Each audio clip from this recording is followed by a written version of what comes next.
Aloha, I'm Senator Mazie Hirono, and I have the privilege of serving the people of Hawaii in the United States Senate. These are not normal times. All across the country, millions of our fellow Americans are sitting around their kitchen tables worried about the future. Some of them have lost their jobs and are unable to purchase food for their families. Others are struggling to make rent or pay their mortgage. And too many are mourning a loved one whose empty seat at the table is a painful reminder of the terrible human cost of COVID-19.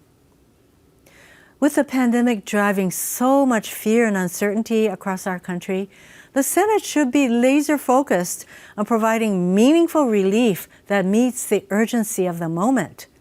Instead, Mitch McConnell and Senate Republicans are rushing to confirm a new Supreme Court justice, a justice they expect to be the decisive fifth vote to take away health care protections from millions of Americans in the middle of a pandemic.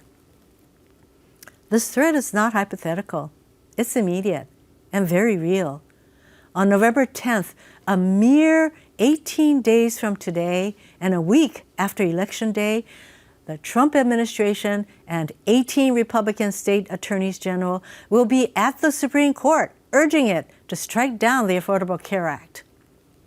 After trying and failing to repeal the ACA at least 70 times in Congress and twice through the courts, Republicans aren't taking any chances with this lawsuit.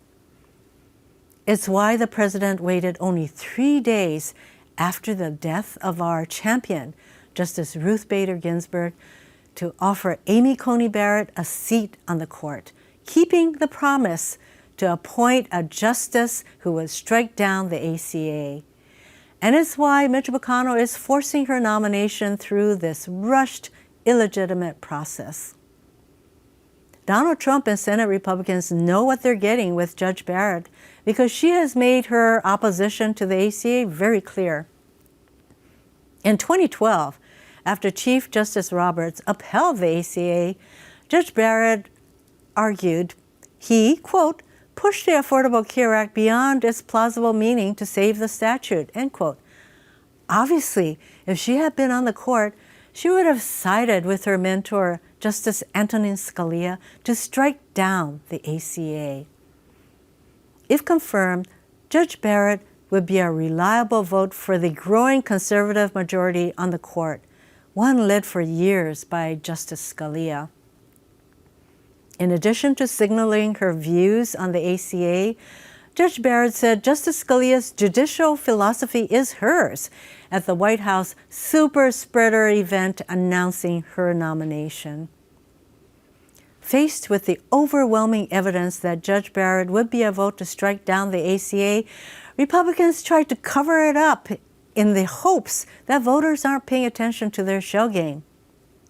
Senator Chuck Grassley tried to argue there was no evidence Judge Barrett would strike down the ACA, conveniently ignoring her own words and Donald Trump's promise. Senator Lindsey Graham disingenuously argued that the Trump administration's lawsuit was unlikely to succeed, but he knows full well that Judge Barrett's own words indicate she would have struck down the ACA if she were at the court in 2012.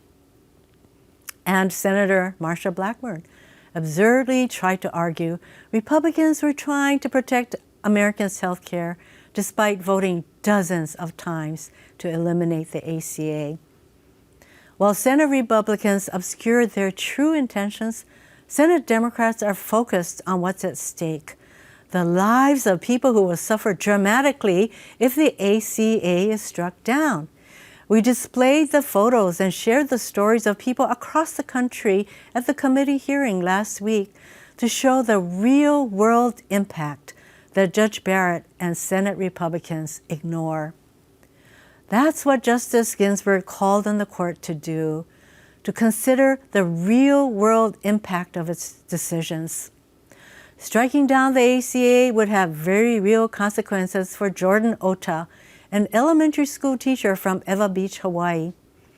Jordan has PNH, a very rare blood condition.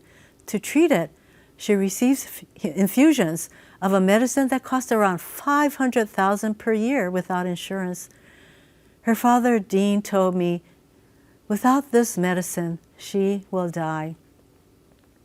If the Supreme Court strikes down the ACA, Jordan's insurance company could put a lifetime cap on benefits and leave her without coverage for her life-saving medicine. Judge Barrett's vote to strike down the ACA would also harm Powellberger from Kailua.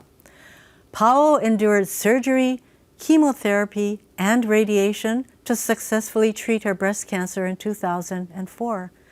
Concerned that her cancer might come back, like it had for so many others, Powell worried she would not be able to get health care with her pre-existing condition.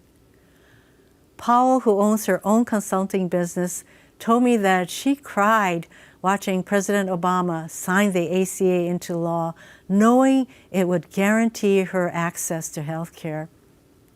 To her, this meant she had a chance to live long enough to see her children grow up.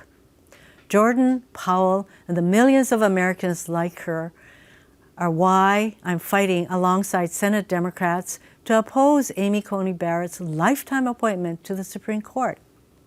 On Monday, Senate Republicans will try to ram Judge Barrett's confirmation through the Senate. Apparently, they are so obsessed with getting rid of the ACA that they are willing to deprive millions of their health care and hope Americans aren't watching. Tens of millions of Americans are already voting, energized by what's at stake. They won't be intimidated into staying home.